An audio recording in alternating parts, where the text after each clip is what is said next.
Apa saja perkara-perkara sunnah-sunnah yang harus diperhatikan ketika kita menyambut hari kebahagiaan, hari kemenangan, yaitu hari Lebaran. Ya. Di antara bentuk senang-senang hari Lebaran memakai baju yang bagus, pakai minyak wangi.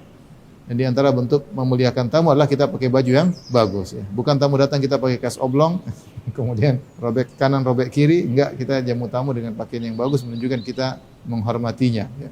Kemudian di antara yang disunahkan juga menyambut Lebaran adalah mandi ketika hari Lebaran sebelum pergi menuju lapangan untuk sholat. Kemudian juga diriwayatkan dari Sa'id ibn Musayyib, dari sahabat Ibn Umar, sekarang Sa'id ibn Musayyib, seorang tabi'in.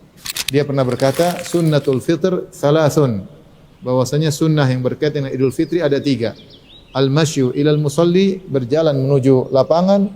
Al-akal qabla al-khuruj, makan sebelum keluar menuju lapangan untuk salat. Wal iktisal, dan juga mandi sebelum pergi untuk salat. Kemudian di antara sunnah berkaitan dengan Idul Fitr adalah menyegerakan makan sebelum berangkat menuju salat Id. Dari Anas bin Malik radhiyallahu anhu, qala kana Rasulullah sallallahu alaihi wasallam la yaghdu yaumal fitri hatta ya'kula tamaratin wa ya'kuluhunna witran. Kata Anas radhiyallahu anhu adalah Rasulullah sallallahu alaihi wasallam tidaklah keluar untuk salat Id sampai beliau makan beberapa butir korma, dan beliau makan ganjil ya. 1 boleh, 3 boleh, 7 boleh, 31 juga boleh ya. Ganjil, yang penting ganjil ya.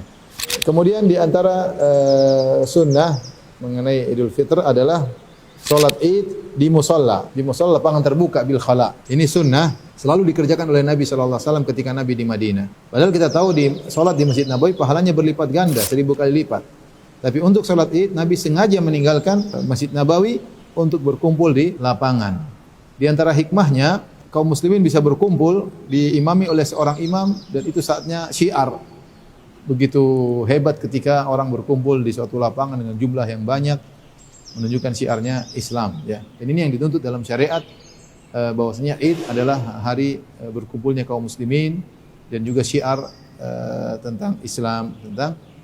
Makanya Rasulullah SAW menyuruh ibu-ibu juga keluar, bahkan wanita haid juga suruh ikut. Tidak lain untuk melihat keramaian ya. Keramaian. Kemudian di antara sunnah juga yang berkaitan dengan hari Lebaran adalah mengambil jalan yang berbeda antara pergi dan pulang. An Jabir bin Abdullah, dari Jabir bin Abdullah radhiyallahu anhuma, qala, dia berkata, kana Nabi sallallahu alaihi wasallam idza kana yaumu Idin khalafa at-tariq. Adalah Nabi sallallahu alaihi wasallam kalau hari Lebaran beliau merubah lokasi jalan. Hadis riwayat Al-Bukhari. Di antara sunnah pada hari Lebaran adalah bertakbir. Untuk Idul Fitr, takbirnya dimulai dari malam Lebaran, dari terbenam matahari. Allah berfirman, "Walitukabbirullaha 'ala ma hadakum wa la'allakum tashkurun." Ya. Agar kalian bertakbir ya, setelah Ramadan selesai, kalian disuruh bertakbir ya atas apa hidayah yang Allah berikan kepada kalian, bersyukur diberi hidayah, bisa puasa, bisa mengisi hari-hari puasa, hari Ramadan, bisa salat malam, bisa bersedekah, banyak hal yang disyukuri, sehingga bertakbir begitu matahari tenggelam di malam takbiran atau malam Lebaran, malam Idul Fitr, maka dianjurkan untuk bertakbir.